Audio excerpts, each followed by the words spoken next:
अस्सलाम वालेकुम। Programme the reporters के साथ मैं हूं मारिया मेमन। इस्लामाबाद से कावर घुमन, लाहौर से चौधरी गुलाम हुसैन साहब हमारे साथ मौजूद हैं। आज स्टूडियो में फरूक हबीब साहब भी हैं। फॉरेन फंडिंग केस के हवाले से जो आज इलेक्शन कमीशन का फैसला सामने आया है, तहरीक इंसाफ इसको मजीद कानूनी तौर पर चैलेंज करने जा रही है, लेकिन इससे जुड़े और बहुत सारे सवाल हैं। फरूक से बारे में हम बात करेंगे, लेकिन जो पहली स्टोरी है सबसे पहले हम जिक्र करेंगे जो हेलीकॉप्टर हादसा हुआ है।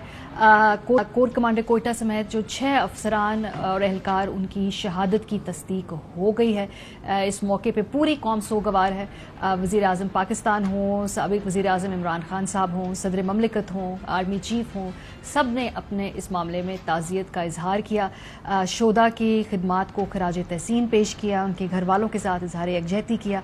आर्मी चीफ की जानिब से जो इस हवाले से मालूमात सामने लाई गई हैं वो ये है कि हद्दे निगाह कम होने की वजह से हेलीकॉप्टर को ये हादसा पेश आया था और इसमें जो 6 अफसरान हैं उनकी नमाज जनाजा कुछ देर बाद ये अदा की जाएगी।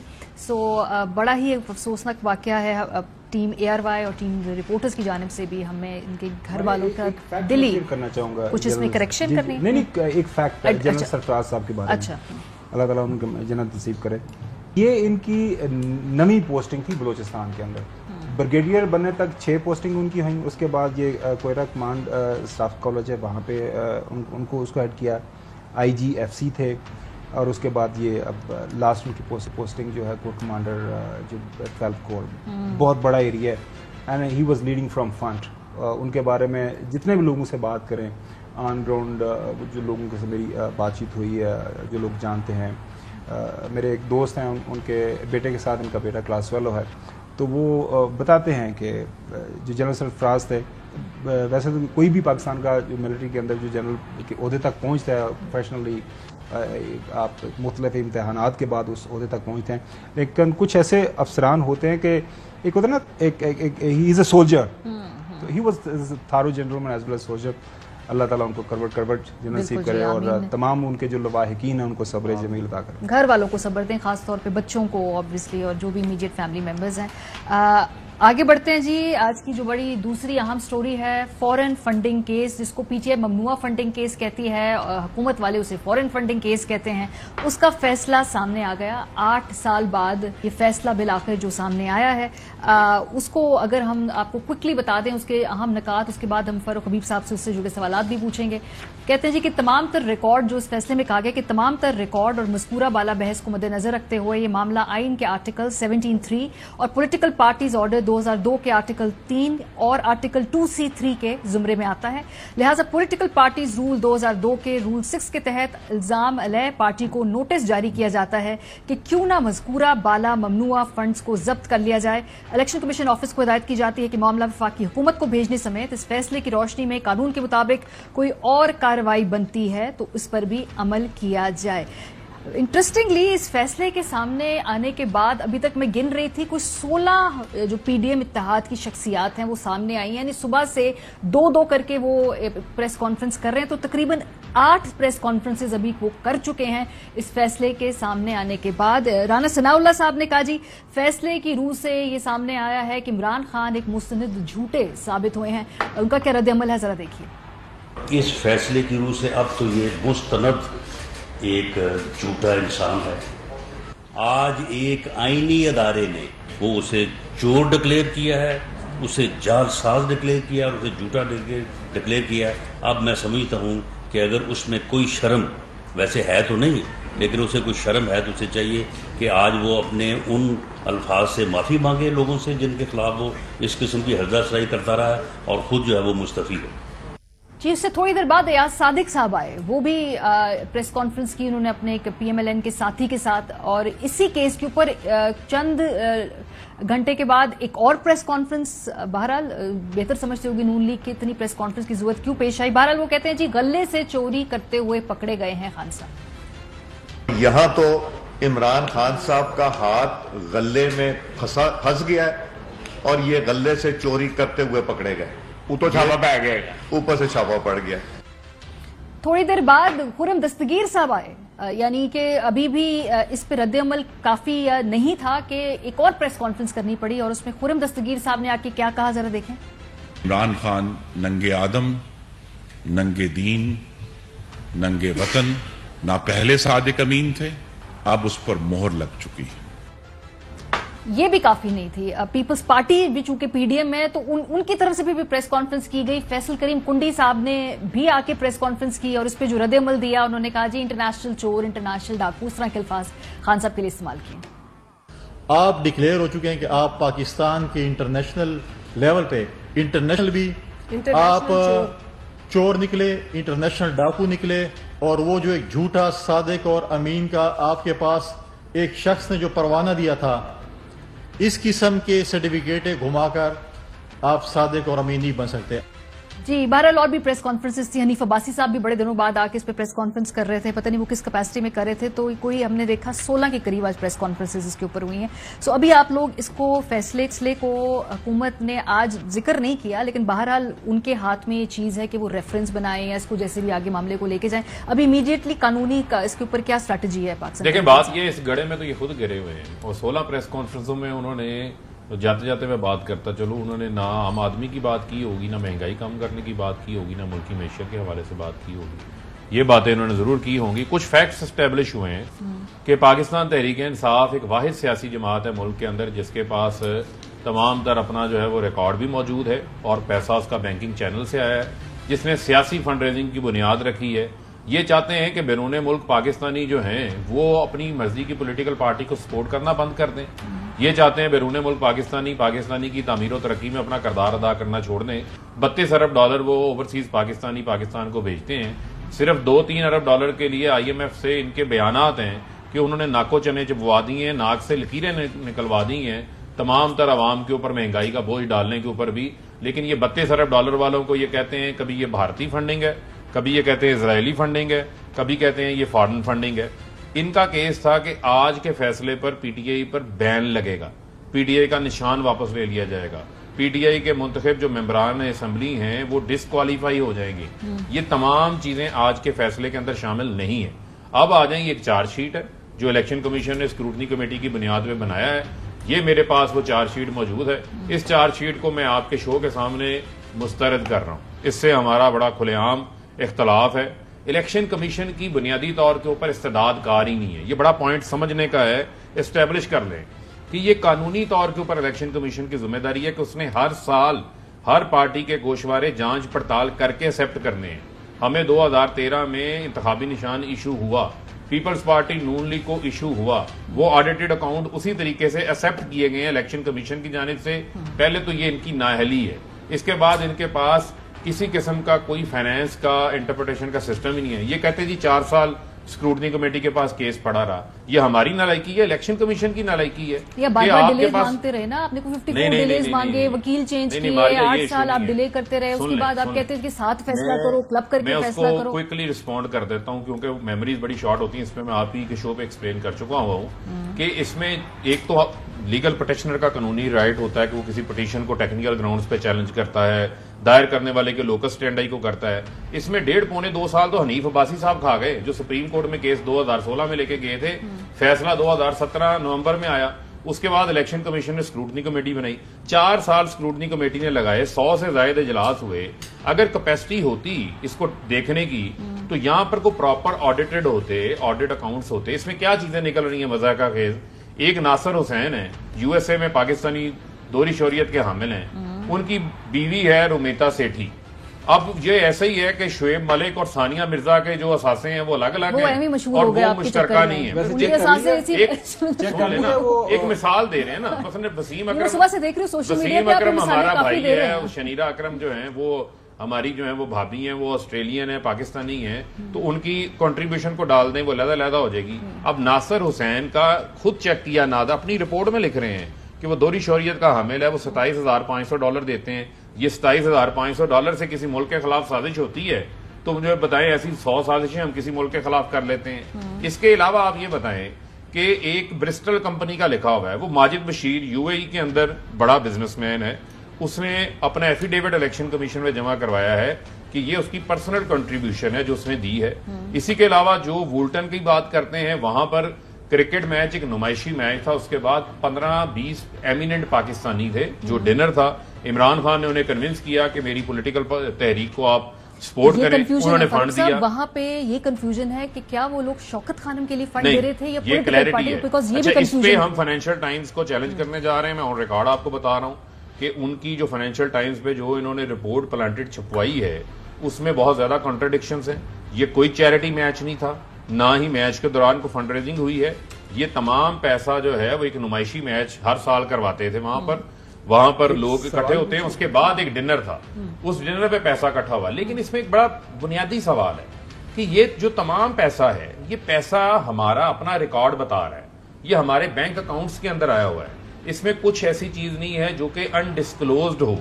और आपने अगर कोई, जिस तरह समा बिन लादन से पैसे आए वो बैंकों के अंदर आ गए, वो अदम एतमाद के लिए इस्तेमाल होती रहे। ये लीबिया के अंदर जो सैफुल इस्लाम कज़ाफी साहब पैसे देते थे फजलुर रहमान को, आज भी तख्ती लगी हुई है। हमने सुनवाने इसको, वो तख्ती भी लगी हुई है। चैलेंज वाली बात करें, थोड़ी क्लैरिटी देते हैं। साइमन क्लार्क को आपने कहा है कि अब इसको क्या आप फाइनेंशियल टाइम्स की जो रिपोर्ट है केस करने लगे हैं, फुल ऑफ द कॉन्ट्राडिक्शन है। कहाँ केस करने लगे? It is not based on the facts. इसको हम जो है वो बरतानिया के अंदर ही इसको चैलेंज करेंगे। वहां पर हमारी लीगल टीम के साथ जो है वो कानूनी मुशावरत इसके ऊपर चल रही है। जो चीजें उन्होंने उसके ऊपर लिखी हैं, जो फैक्ट्स को डिस्टॉर्ट किया है, उसको लेके हम चैलेंज करेंगे। अब आप मुझे ये बताएं कि मारिया, आपके पास आप जितनी मर्जी बड़े आप आइंस्टाइन हो, आपके पास कौन सी टाइम मशीन है कि आप 2018 में आपको पता चल जाना था कि जी आरिफ नकवी के खिलाफ को कार्रवाई होनी है जाके। 2012-13 में आरिफ नकवी पे कोई केस नहीं था, और आरिफ नकवी तो एक मीडियम उसके अंदर था, बाकी पैसे तो वहां पर जो है वो पाकिस्तानियों ने दिए हैं। तो यहां पर ऐसी कोई चीज नहीं है कि जो पैसा पाकिस्तानियों ने ना दिया हो। यूएसए के अंदर आपने पैसा इकट्ठा करना है। पीपल्स पार्टी भी यूएसए में रजिस्टर्ड है कंपनी के तौर पर। मेरा सवाल जी साहब पूछ ले, फिर उस पर गुमन साहब का भी सवाल है। जी चौई साहब। मियां फर्रुख हबीब साहब, पहली बात तो यह है कि आपने जिसरी बहादुरी से, दलेरी से, जहानत से, अकल से और मेहनत से अपना केस जो है इलेक्शन कमीशन में लड़ा, वो आपका खासा है। Hats off to you. आपने पार्टी की नुमाइंदगी का लेकिन इलेक्शन कमीशन ने मनी कोई नहीं वैसे। मैंने बात करनी भाई। जी प्लीज। जी। तो अब ये बताएं कि टोटल कितने अकाउंट से जितनी की स्क्रूटनी की गई, नंबर 1, कितनी अमाउंट्स थी जो इन अकाउंट्स में आई, और कितनी अमाउंट्स और अकाउंट्स हैं जिनका इलेक्शन कमीशन के ख्याल में आपने प्रोहिबिटेड फंडिंग हासिल की। ये 3 चीजों के जवाब पहले दे दे, फिर आगे चलते। देखें, बुनियादी तौर के ऊपर चौधरी साहब, ये 2008 से 2013 के अकाउंट्स हैं जो हमारे इसमें डिस्कस हो रहे हैं। इसमें तकरीबन जो है वो हमारे पास जो पैसा आया है उसमें कोई 50% पैसा हुआ जो बैरून मुल्क पाकिस्तानियों ने भेजा है, 50% वो है जो अंदरूने मुल्क पाकिस्तानियों ने दिया है, और वो पूरा बैंकिंग चैनल्स के जरिए आया है।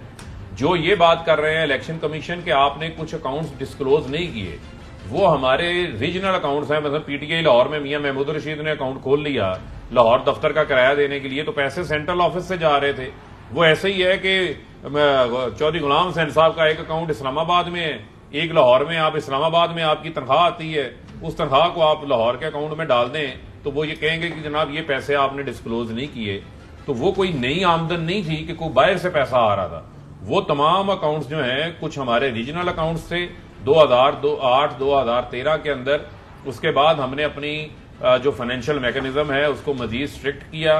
वो पार्टी का कोई भी अकाउंट अब जो है वो सेंट्रल फाइनेंस बोर्ड की इजाजत के बगैर नहीं खोलता, कोई रीजनल सदर अपना अकाउंट नहीं खोल सकता। और जितना भी बाहर से पैसा आया बैरून मुल्क पाकिस्तानियों से, वो उन अकाउंट्स में आया जो हमने इलेक्शन कमीशन में पहले बताए हुए हैं, डिस्क्लोज्ड हैं। ये जो यूबीएल के अकाउंट में तो आया है वुल्टन का पैसा, ये डिस्क्लोज्ड है 2013 के अंदर, गोशवारों में भी बताया हुआ है, ये तो हमने छुपाया नहीं। ये तो वो पंजाबी की मिसाल है कि लस्सी के अंदर पानी डाल के मदानी फेरते रहे, जितनी मर्जी बढ़ा दें। मामला असल में सिर्फ सादा सा ये, मैंने ये रिपोर्ट इस वजह से मुस्तरद की है कि इलेक्शन कमीशन जो है वो अपनी कहानी अपनी डगर के ऊपर चला हुआ था। उन्होंने हमारी जो हमने चीजें जमा करवाई हैं उन चीजों के ऊपर उन्होंने तवज्जो नहीं दी, जो कि हम शो काज नोटिस के दौरान दोबारा उसके ऊपर एम्फसाइज करेंगे। और ये बात ध्यान में रखें कि इससे कबल 8 फैसले इलेक्शन कमीशन के मुख्तलिफ हाई कोर्टों से जो हमारे खिलाफ उन्होंने दिए हैं वो मुस्तरद हो चुके हैं। अच्छा, जब ये सिकंदर सुल्तान राजा साहब की अपॉइंटमेंट हो रही थी, उस हवाले से अगर आपके पास कोई ऐसी इंफॉर्मेशन जो आज तक पब्लिक नहीं हुई कि पीटीआई ने किन हालात में सिकंदर सुल्तान राजा साहब को एक्सेप्ट किया, नंबर 1। नंबर 2 मेरा सवाल ये है कि जब ये 10 अप्रैल के बाद वोट ऑफ नो कॉन्फिडेंस आपके खिलाफ आ गया, आपने असेंबली छोड़ दी, बाकी जो मेंबरान हैं उसके बाद जो तैनाती हुई है, अगर आप असेंबली में रहते बहसीत लीडर द अपोजिशन आपके पास वो सीट होती तो हो सकता है ये जो नए 2 लोग अपॉइंट हुए हैं उसमें आपकी से होती, कोई सॉलिड बंदे आ जाते। तो आज क्या पार्टी के अंदर ये सोच पाई जाती है कि हमने गलती की, हमें नेशनल असेंबली नहीं छोड़नी चाहिए थी, या उस वक्त सिकंदर सुल्तान राजा साहब की जब अपॉइंटमेंट हो रही थी तो कुछ सरफे नज़र हो गया, किसी साइड से प्रेशर आ गया? अगर नहीं देखें, बात ये जब आप आईनी इदारों के ऊपर अपॉइंटमेंट्स की बात कर रहे होते हैं उस वक्त फिर ये नहीं होता कि आपने अपना हैंड पिक्ड बंदा बैठाना है। उस वक्त ये चीज होती है कि जो भी शख्स लगे वो आके कानून के ऊपर और आइन के मुताबिक अमल दरामद करे। अगर वो नहीं कर रहे तो हमारा राइट है, हम उसके ऊपर एजुकेट भी करें, उसको पॉइंट आउट भी करें। क्या ये पीटीआई की तरफ से कैंडिडेट थे या कहीं और से? आपको उसके ऊपर तो बहुत ज्यादा बात हो चुकी है, उसके ऊपर तो घुमन साहब अभी ये 2 बंदे घुमन साहब को पूछ रहे हैं। मुझे आप ये बताएं ना, चले मैं आपसे सादा सी बात मैं बता देता हूँ, मैं घुमन साहब की बात का जवाब दे देता हूँ। देखिए, हमारा कभी नून लीग के साथ किसी अपॉइंटमेंट के ऊपर तो इतफाक नहीं था, लेकिन इस अपॉइंटमेंट के ऊपर लीडर ऑफ द अपोजिशन को भी इतफाक था। तो फिर ये इतफाक किसने? ये इतफाक करवाने वालों का इतफाक हो सकता है। और इसके ऊपर बात पहले 2 नए अपॉइंट हुए इसके बारे में नहीं देखें, ये तो राजा रियाज ने अगर अपॉइंट किए हैं मिलकर शहबाज शरीफ के साथ, इसका मतलब तो यही है कि ये शहबाज शरीफ ने अपने घर के बंदे अपॉइंट कर लिए हैं। और दूसरा ये है कि ये जो 2 नए मेंबरान आए हैं उनका इस फैसले से कोई ताल्लुक नहीं, क्योंकि पहला 3 रुकनी बेंच ही इसको सुन रहा था।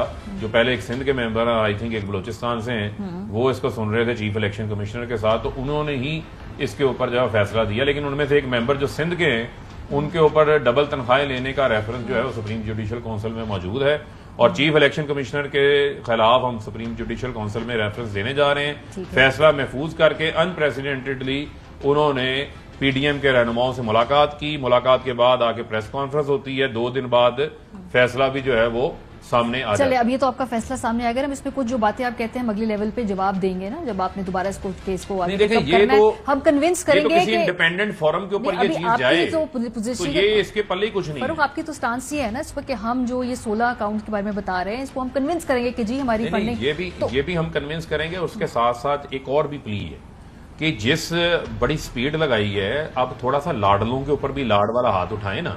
ये जरा पीपल्स पार्टी, ये नून लीग का, इनका भी लाइन अगले 10-12 दिन के अंदर अंदर फैसला महफूज करें। ये 4 साल से इनकी स्क्रूटनी कमेटी सोई हुई है। एक चीज समझ नहीं आई कि अभी आपको शोकास किया गया है, अभी आपने इस रिपोर्ट के ऊपर जवाब देना है, लेकिन साथ साथ ये जो फैसला है ये हुकूमत वक्त को भी भिजवा दिया गया। ये है बदनीयती, ये है बदनीयती। यहाँ पर इलेक्शन कमीशन जो है वो अपनी कानूनी और इख्तियारात से बाहर निकला है, क्योंकि ये केस पॉलिटिकल पार्टी 2002 के तहत सुना जा रहा है, ऑर्डर 2002 के तहत सुना जा रहा है। वहां पर इलेक्शन कमीशन के पास कोई इख्तियार नहीं है। हाँ, इलेक्शन एक्ट 2017 में इलेक्शन कमीशन को ये एम्पावर किया गया है कि अगर वो किसी चीज को प्रोहिबिटेड देखती है तो वो वफाकी हुकूमत को रेफरेंस के लिए भिजवा सकती है। लेकिन ये पॉइंट 2002 के अंदर मौजूद नहीं था। जी चौई साहब, यहाँ पर जो है वो फिर बदनीयती है। फरक खबीर साहब, अच्छा, इसमें आपने जो फंडिंग ली है, जो आपको चंदा मिला है, जो डोनेशन मिली है, वो हिंदुस्तान, भारत, इंडिया, हिंदुओं की और इजरायली यहूदियों की कितनी आपने इमदाद हासिल की है? जैसा मैं तो ना इसको माइक्रोस्कोपी से भी मैंने इस फैसले को पढ़ा है, और मैंने कई दूरबीन लगा के भी राइट लेफ्ट पे ढूंढने की कोशिश की है, मुझे इसराइली कोई नजर नहीं आया। इवन इलेक्शन कमीशन भी इसमें से इसराइली कोई नहीं निकाल सका इस फैसले के अंदर से। जहां तक रह गई भारत के हवाले से 2 कंपनियों का जिक्र है, भारत के हवाले से लिखा हुआ है कि उनमें से 1000 अपनी टेबल में लिखा हुआ है कि 1000 जो है वो डॉलर आया, वो भी कोई बाहर का अमेरिका में रहने वाला बंदा होगा, उसकी तफसीलात भी सामने आ जाएंगी। इसके अलावा रुमीता सेठी और नासिर हुसैन की शादी हुई है, वो शादी मैंने तो नहीं करवाई थी, लेकिन अगर उन्होंने गलती से कर ली है और $27,000 पीटीआई को दे दिए हैं उन्होंने, नासिर हुसैन ने, जो पाकिस्तानी निजाद है, तो वो भारतीय फंडिंग हो गई है। यहाँ पर तो जो है वो बजाय हेलीकॉप्टर पे कंपेनें होती नहीं है, बुलेट प्रूफ लैंड क्रॉजर इस्तेमाल होती नहीं है, नहीं वो इतनी बड़ी सवाल नहीं बनाई गई है, तो ये क्या हो क्या रहा है मुल्क में? देखें, ये काम ये हो रहा है कि ये अवामी मैदान में, इंतखाबी मैदान में इमरान खान का मुकाबला नहीं कर सकते, ये बात अब तय हो गई है। ये स्टैब्लिश फैक्ट हो चुका है कि सारी ताकतों ने मिल के जोर लगा लिया, 13 जमातों ने मिल के जोर लगाया, मुस्तरद हो गए।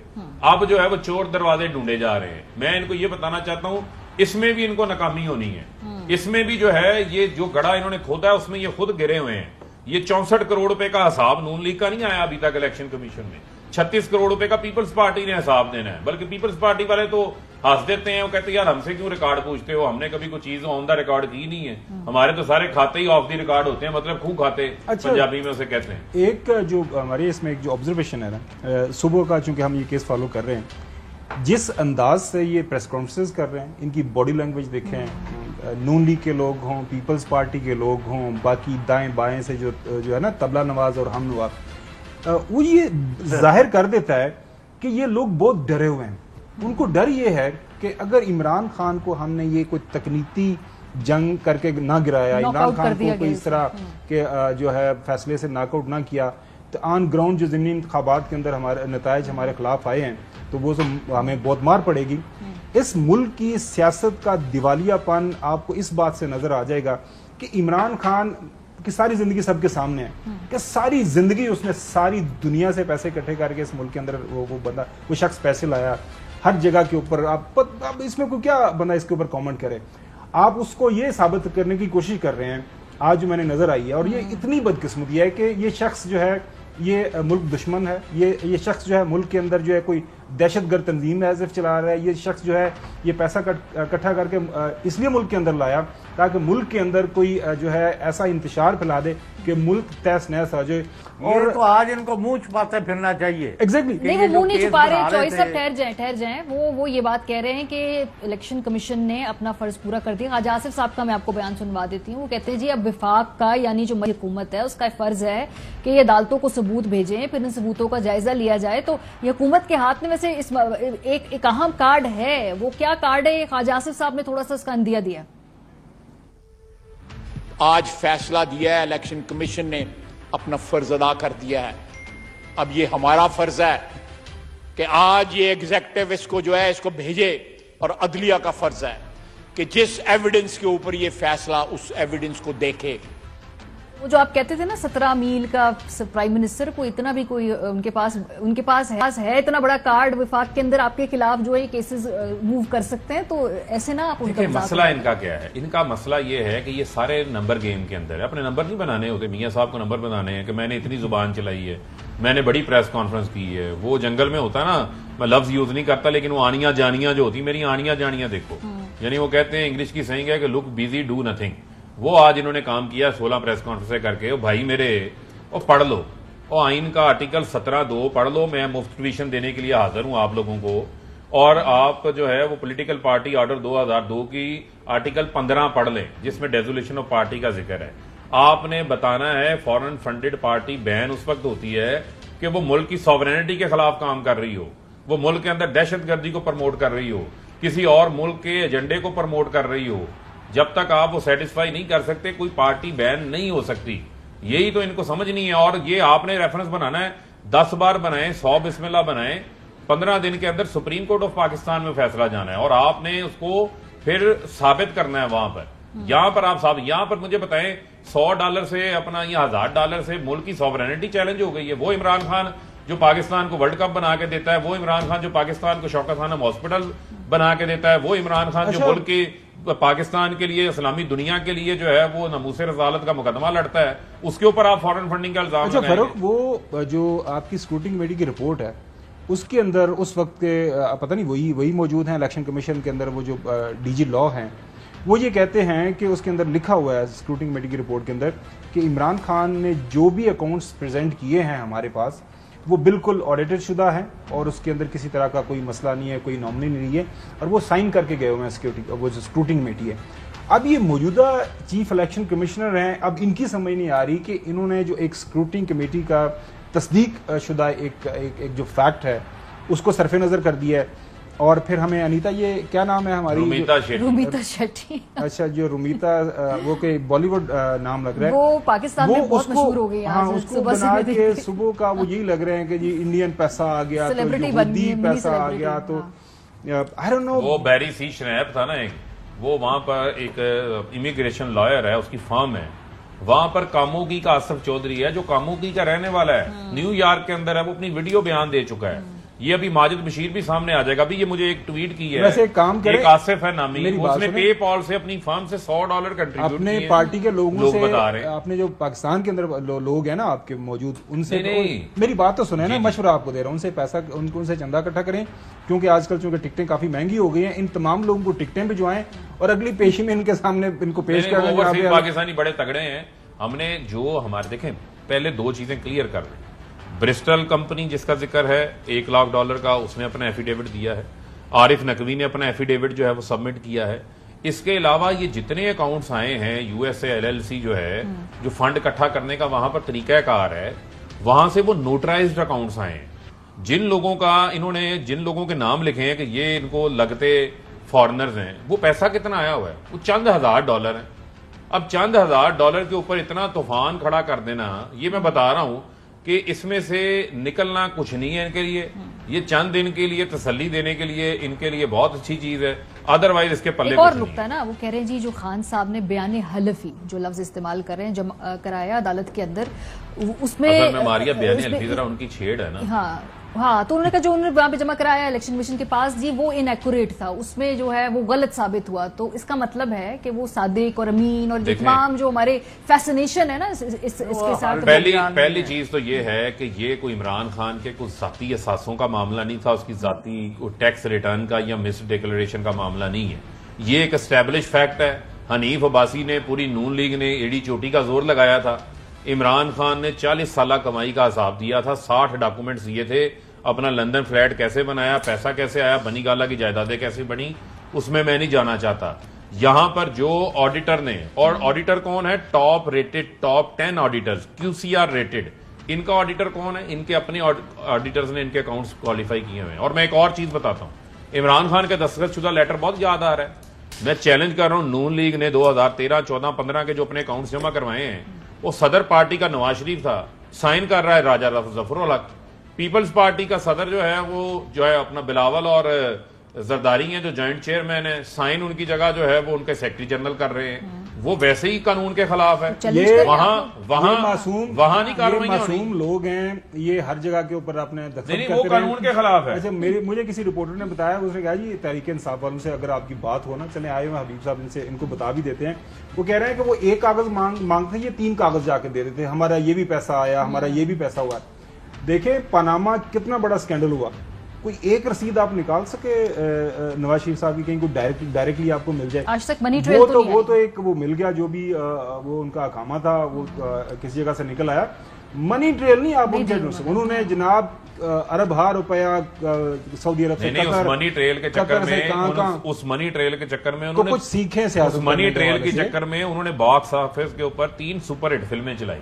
एक जो है वो मैं कतर नहीं जाऊंगी, कतरी लेटर आ गया, उस कतरी लेटर के बाद एक दुबई का लेटर आ गया, साइन मिले उनके, कई कहानियां आ गई। नहीं, वो कहते हैं हम अपने अच्छे कामों में अपना नाम इस्तेमाल नहीं करते, जितनी वारदातें डाली हुई हैं वो सारी बारीक वारदातें डाली हुई हैं। हम तो शफाफियत ये साइन करवाते हैं, खान साहब ये भी साइन करते हैं, ये भी साइन करते हैं। हमने देखें, ये पॉजिटिव चीज ये है कि हमने पाकिस्तान में सियासी फंड रेजिंग की बुनियाद रखी, हमने शफाफियत की बुनियाद रखी, हमारे अकाउंट्स भी मौजूद हैं, रिकॉर्ड भी मौजूद हैं, और हम इसको पूरा एंड तक जो है हर फोरम के ऊपर इसको एक्सप्लेन भी करेंगे, जस्टिफाई भी करेंगे। चले चॉइस साहब, कोई आपका अगर सवाल है, अगर नहीं तो फिर हम फारूक हबीब साहब को हम गुड बाय कहें, उनसे इजाजत लें, फिर ब्रेक पे जाएं।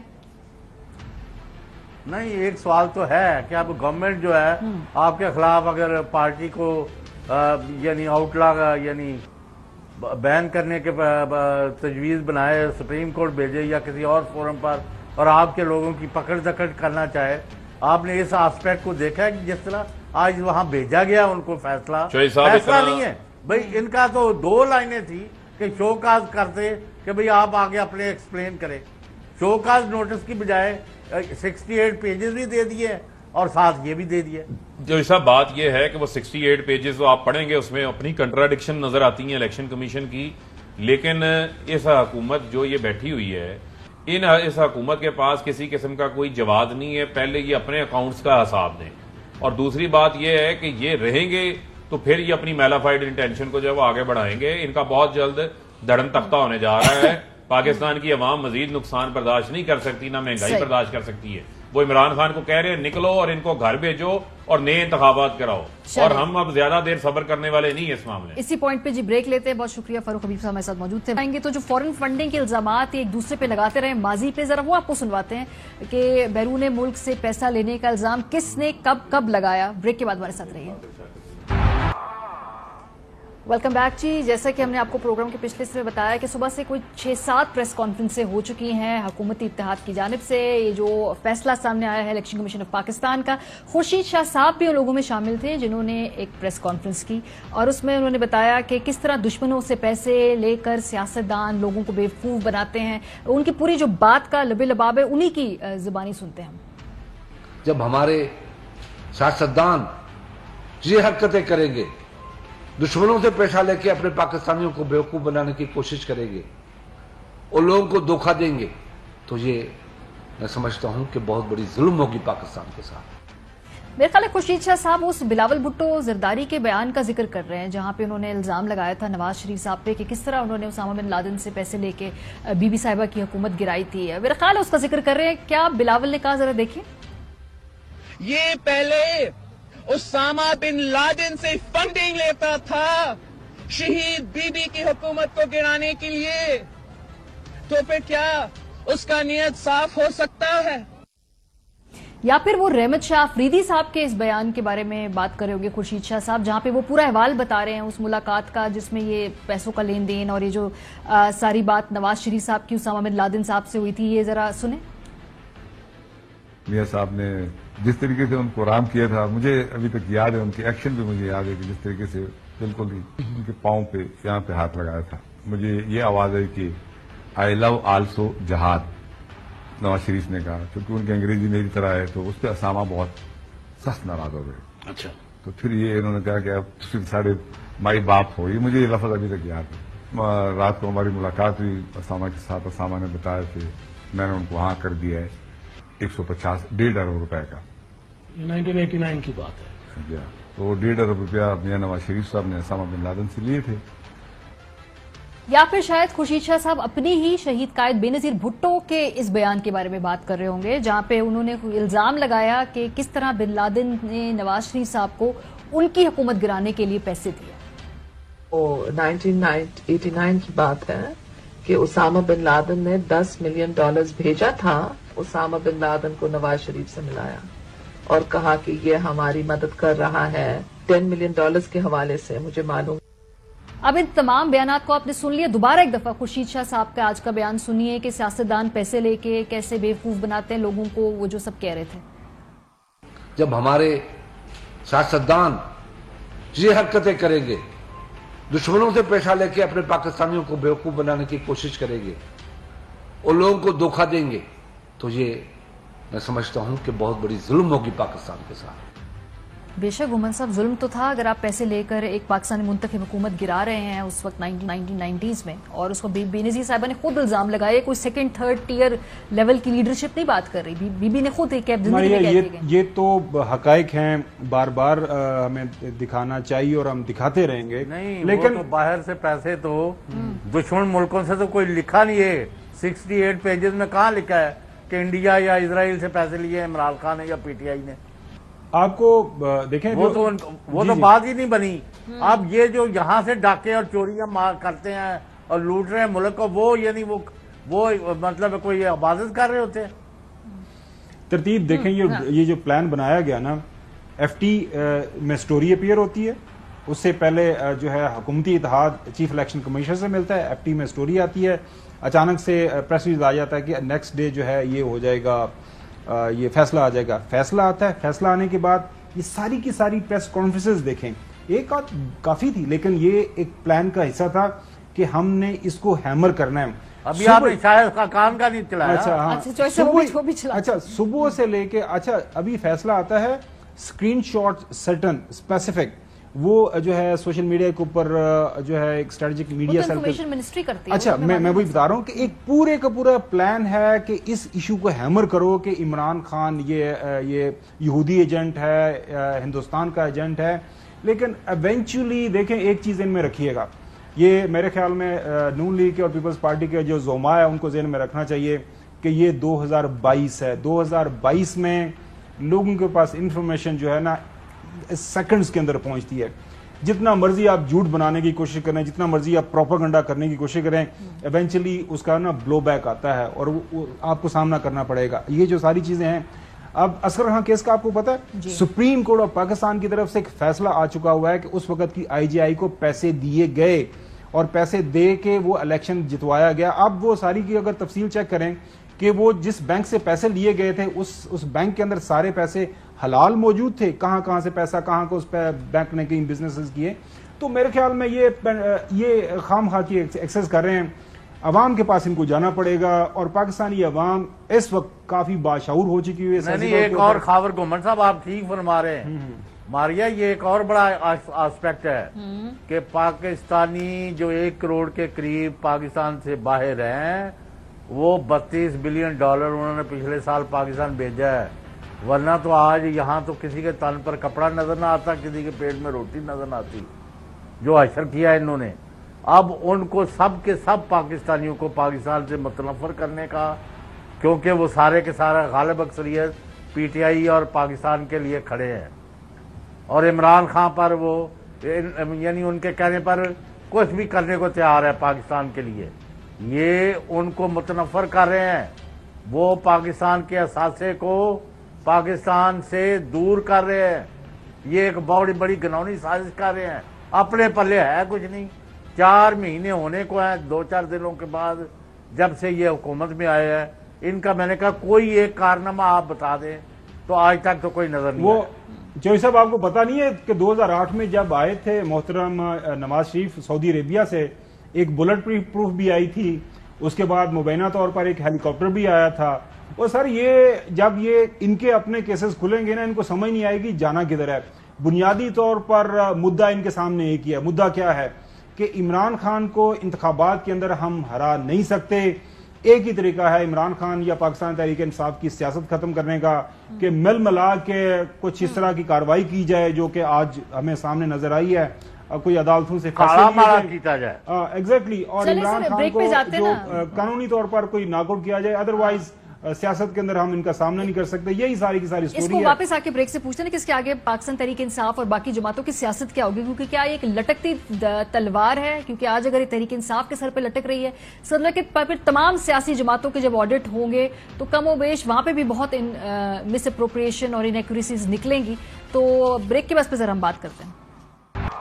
Welcome back. PDM भी इस फैसले का इंतजार कर रही थी। शहबाज साहब ने तो कहा कि ये एक चार्जशीट है पाकिस्तान तहरीक इंसाफ के खिलाफ, लेकिन यहां से आगे मामला कैसे बढ़ेंगे? क्योंकि अगर एक लटकती तलवार है, अगर वो रेफरेंस भेजते हैं जो भी कानूनी लड़ाई में इस वक्त पीपल्स पार्टी PTI जो है उसको उलझाया जाता है, सर लेकिन तो फिर हर सियासी जमात के ऊपर तलवार लटकेगी। आज PTI है, कल पीपल्स पार्टी है, फिर PMLN है। मौलाना फजल रहमान साहब की जो फंडिंग है वो बड़ी इंटरेस्टिंग होगी, अगर उन्होंने कभी उसका हिसाब किताब दिया कि कहां से पैसे आ रहे हैं, तो ये तो फिर कहीं नहीं रुकेगा। देखिए, एक तो आज हमारे जो पैमाना बनाया गया है, जो एक डाय कॉस्ट की गई है, उसके अंदर सारी पॉलिटिकल पार्टीज को अब उसके अंदर से गुजरना पड़ेगा। ये जो आज इलेक्शन कमीशन ने कहा है ना कि ये चीजें सारी हम चेक की छाननी से गुजरना पड़ेगा। तो मैं ये देख रहा था कि वो साजिश करने वालों ने तहरीक इंसाफ को बहसियत पार्टी खड़ा कर दिया, और यहाँ पे तो चीफ इलेक्शन कमीशन ने अब मुबैना तौर पर जो PTI इल्जाम लगाती है, PDM की मोहब्बत में उन्हीं के लिए बारूदी सुरंगें बिछा दी हैं, क्योंकि अब उनको ये दरिया अबूर करना है। नंबर 1। नंबर 2, आप इलेक्शन को डिले अगले साल तक कर सकते हैं ना, तो आपने अवाम के पास जाना है। इमरान खान का बयानिया मजीद इस बात से मुस्तहकम होगा, वो कहेगा देखा ये इस साथ मिले हुए हैं, देखा इन्होंने बाहर से ये साजिश करवाई, बाहर से ये स्टोरी करवाई, अभी वो कह भी रहे हैं हम इसको चैलेंज भी करेंगे FT की स्टोरी को। लिहाजा इमरान खान की पॉपुलैरिटी या उसके वोटर सपोर्टर में बिल्कुल कोई कमी नहीं होगी, मजीद मुस्तहकम होगा और इमरान खान और मजीद मजबूत होगा। अब आगे जो चीज नजर आ रही है, मुझे लग रहा है कि PDM हुकूमत कोई बहुत ही कोई भयानक किस्म की गलती करने जा रहे हैं। अच्छा, करेंगे गलती? वो बिल्कुल करेंगे। अच्छा। वो इनके खिलाफ कोई जो फेडरल हुकूमत की के तौर पर कोई बड़ा कोई रेफरेंस, कोई पार्टी को नुकसान पहुंचाने के लिए कोशिश वो जरूर करेंगे, क्योंकि उनके पास अब इसके अलावा कोई चारा रह नहीं गया। पाकिस्तान के लोग कबूल कर लेंगे? बिल्कुल नहीं करेंगे सर। वही तो मैं अर्ज कर रहा हूँ कि पाकिस्तान के लोग अब बाशऊर हो चुके हुए हैं।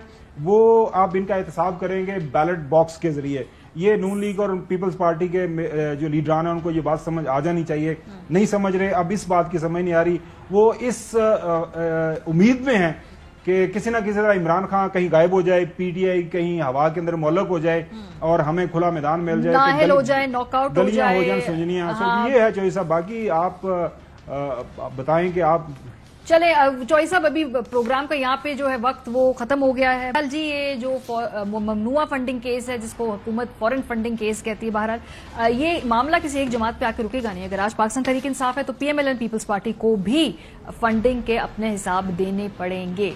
अपना ख्याल रखिए, कल मुलाकात होगी। खुदा हाफिज। अहम तरीन खबरें अब एक क्लिक की दूरी पर, आपके पसंदीदा टॉक शोज हों या अहम मुल्की या गैर मुल्की शख्सियात की न्यूज कॉन्फ्रेंसेस, हर लम्हा बाखबर रहने के लिए सब्सक्राइब करें हमारा YouTube चैनल। मौसम की सूरत हाल हो या खेल के मैदान से खबरें, अपने मोबाइल फोन से मुल्की और बैनुल-अक़वामी अहम खबरों तक रसाई के लिए डाउनलोड कीजिए मोबाइल ऐप। बावसूख ज़राए से मुसद्दिका खबरों, तज्ज़ियों और तबसरों से मुस्तफीद होने के लिए विजिट कीजिए पाकिस्तान की सबसे बड़ी न्यूज वेबसाइट www.arYnews.tv। इन सब के अलावा पाकिस्तान का सबसे बड़ा फेसबुक पेज हो, सबसे बड़ा न्यूज इंस्टाग्राम अकाउंट या फिर ट्विटर, ARY न्यूज पहुंचा रहा है खबरें सबसे पहले आप तक, ताकि आप रहें हर लम्हा बाखबर।